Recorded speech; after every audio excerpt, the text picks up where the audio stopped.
মুহাম্মদ রাসূলুল্লাহ বলতে গিয়ে আমরা বলি মুহাম্মদ রাসূলুল্লাহ। মুহাম্মাদের বড় হা, ছোট হা দেওয়া বলে অর্থ বিকৃত হয়ে যাবে। যত খারাপি আছে, ময়লা আবর্জনা আছে, সব মুহাম্মাদের উপর নাউযুবিল্লাহ। আর মুহাম্মদ রাসূলুল্লাহ অতি প্রশংসা, যত প্রশংসা আছে, যে প্রশংসার উপর প্রশংসা নাই, উত্তম প্রশংসা হলো রাসূল কারীম সাল্লাল্লাহু আলাইহি ওয়াসাল্লাম। যেন মেরা দোস্ত বুজুর্গ, আমরা তো মুসলমান দাবি করি, কিন্তু আমাদের ঈমান সহি না, আমাদের কালিমা সহি নাই। কালিমা, আমাদের ঈমান সহি করতে হবে, কালিমা সহি করতে হবে। যেন লা ইলাহা ইল্লাল্লাহু মুহাম্মাদুর রাসূলুল্লাহ। আজকে থেকে যখন আমরা কালিমা পড়বো, কালিমা সহি করব। যখন আমি একটা কালিমা পড়লাম, তখন অন্যান্য জিনিস আমার অত্যন্ত খরচ হয়ে গেল। আল্লাহর কর্তৃত্ব, বিধান, রাসূলের তরিকা মানা আমার আপনার জন্য অত্যাবশ্যক হয়ে গেল, কারণ আমি কালিমা পড়ছি। আদি কালিমা ছিল না, মন যা চায় তাই করতে পারছি। বাবাজিরা আমার, খ্রিস্টান, নাসারা, বৌদ্ধ, এই যে কাফের বেঈমান, ওদের যা মন চায় তাই করতে পারে। মুসলমান কি যা মন চায় তাই করতে পারেনি? না, পারে না। তার ভিতরে একটা গণ্ডি আছে, আল্লাহ আছে, মুহাম্মদ আছে। আল্লাহর বিধান কি, মুহাম্মদের তরিকা কি, ঠিক না ঠিক? আমার বাবাজিরা, মন যা চায় তাই করতে পারবো না, মন চাই জিন্দেগি পালন করতে পারবো না। কাজটা করার আগে দেখতে হবে আমার আল্লাহর বিধান আসেনি, আমার নবীজির তরিকা আসেনি। নবীজির তরিকা থাকলে নবীজির বিধানটা কি, নবীজির তরিকাটা কি, এটা আপনার মুসলমানের মানা কর্তব্য, আবশ্যক। যদি নবীজির তরিকা না মানি, তো বোঝা সুন্নতে আহমদ বোঝা বা মুহাম্মদ গায়বুয়াত নিসবাত দোয়া। যদি নবীজির তরিকা না মানি আর আল্লাহর বিধান না মানি, তাহলে এর ভিতরে আমার কোনো মুসলমানিত্ব থাকবে না। আমার মুসলমান নামে মুসলমান হবে, কামে মুসলমান হবে না। এজন্য বাবাজিরা, যখন লা ইলাহা ইল্লাল্লাহু মুহাম্মাদুর রাসূলুল্লাহ সাল্লাল্লাহু আলাইহি ওয়াসাল্লাম আমি আপনি মনে প্রাণে বিশ্বাস করছি, অর্থ দিয়ে যখন বিশ্বাস করলাম, জবান দিয়ে যখন ইকরার করলাম, তখন আমার আপনার উপর হলো আল্লাহ তাআলা বিধিবিধান, রাসূলের তরিকা মানা অত্যাবশ্যক। এজন্য মন চাই জিন্দেগি জীবন যাপন করা যাবে না, আল্লাহর বিধান দেখতে হবে, নবীজির তরিকা দেখতে হবে। যেন রাসূল কারীম সাল্লাল্লাহু আলাইহি ওয়াসাল্লামের সাহাবী মুআয রাদিয়াল্লাহু তাআলা রাসূল কারীম সাল্লাল্লাহু আলাইহি ওয়াসাল্লামের হাওদের গাধার উপর মুআয বলেন, আল্লাহ নবী আর আমার মাঝে পার্থক্য শুধু হাওদা ছিল, অর্থাৎ মাঝখানে যে একটা কাঠ থাকে, সেই কাঠটা আমার আপনার রাসূলের মাঝে পার্থক্য ছিল। আল্লাহ নবী বললেন, মুআয জাননি বান্দার উপর আল্লাহর হক কি আর আল্লাহর উপর বান্দার হক কি?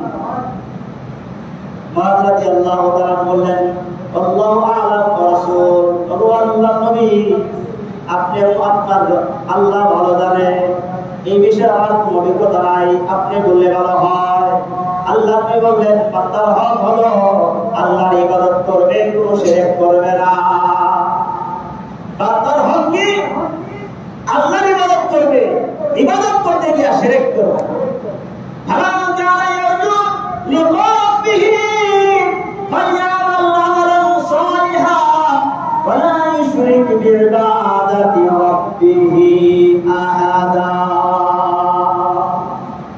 সূরাতুল কাহফের শেষের আয়াত, ফামান কানা ইয়ারজু লিকা রাব্বিহি, যে ব্যক্তি আল্লাহর নৈকট্য লাভ করতে চায়, আল্লাহর প্রিয় বান্দা হতে চায়, মান কানা ইয়ারজু লিকা রাব্বিহি ফালইআমাল আমালান সালিহান, সে যত আমল করবে আমলটা যেন নেক আমল হতে হয়।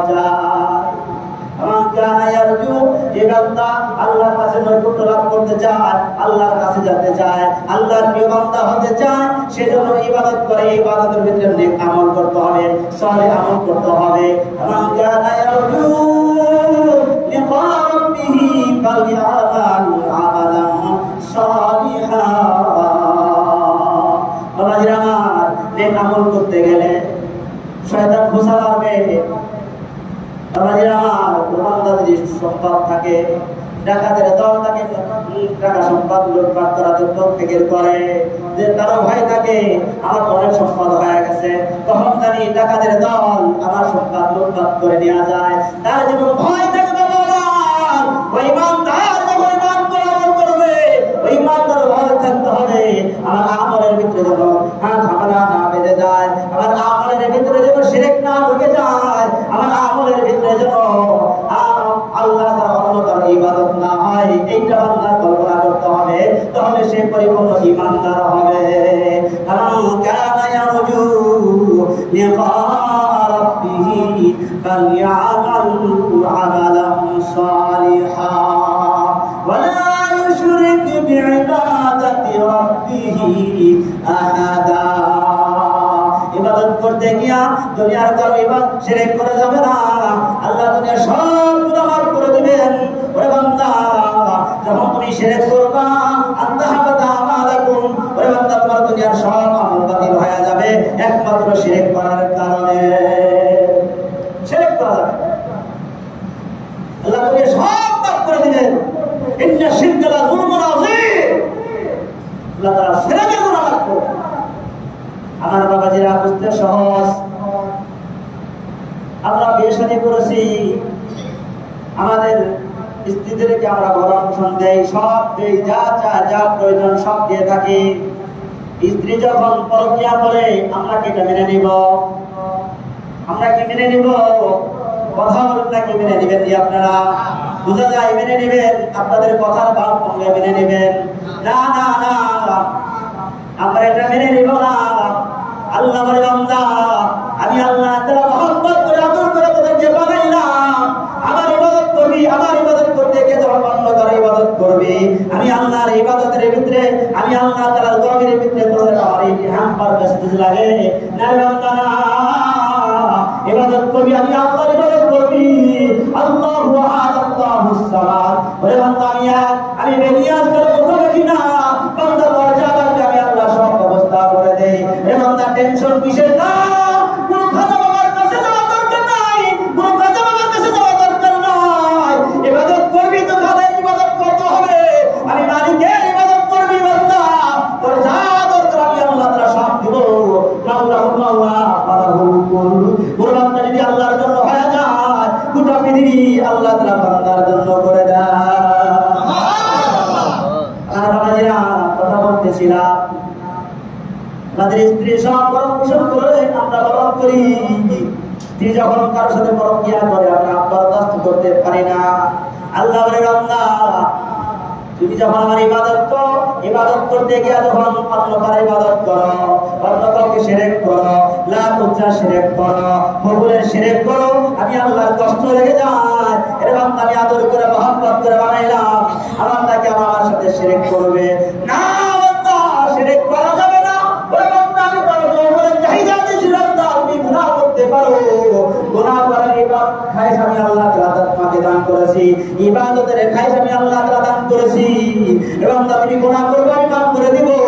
ওরে বান্দা, সব সব মাফ করব। পাহাড় পর্বত গুনাহ হয়ে গেছে আমি আল্লাহ মাফ করে দিব। সমুদ্রের ফেনা পরিমাণ গুনাহ হয়ে গেছে আমি আল্লাহ মাফ করে দিব। ইবাদতের ক্ষেত্রে বান্দা তুমি কাউকে শিরক করো, আমি আল্লাহ তাআলা এটা মাফ করব না। আল্লাহ এটা মাফ করবে।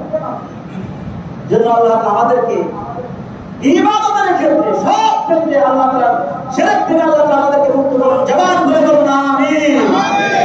৭৭টি শাখা, এখানে সারবনা দ্বারা উদ্দেশ্য হলো ৭০টি শাখা আছে ইমানের ৭০ থেকেও বেশি, অর্থাৎ ৭৭। সারবনা বইলা ৭৭ উদ্দেশ্য, অর্থাৎ ইমানের ৭৭টি শাখা আছে। এই জন্য ইমানের প্রথম নাম্বার শাখার নামটা কি বলবেন? ইমানের প্রথম শাখার নাম হলো ঈমান, অর্থাৎ কালিমা। আফজালু কাউলু লা ইলাহা ইল্লাল্লাহ। ঈমানের প্রথম শাখার নাম হলো লা ইলাহা ইল্লাল্লাহ। ৬০ নম্বর শাখা হলো ইমাদাতুল আযানিত তরিক। রাস্তায় কোনো যদি কাঁটাযুক্ত জিনিস থাকে তা সরায় দেওয়া, এটা হলো ঈমানের একটা শাখা। এটা হচ্ছে একটা ঈমানের শাখা। অর্থাৎ রাস্তার আল্লাহর বান্দা বোঝা কষ্ট করে দিতেছে, মুরব্বী মানুষ, কষ্ট হয়, কষ্ট লাগতেছে। কোন যুবক যদি বোঝাটা আগায় ধরে, এটাও ঈমানের একটা শাখা। ওই বান্দা রাস্তায় ভিতরে বোঝা উঠাইতে পারতেছে না, এটাও একটা ঈমানের শাখা। বোঝাটা উঠায় দিল, গাড়ি চলতেছে না, পিছনে ধাক্কা দিল, গাড়ির সামনে চলে গেল, এটাও একটা ঈমানের শাখা। অর্থাৎ এই জাতীয় যত জিনিস আসে, এটাও হলো ঈমানের একটা শাখা।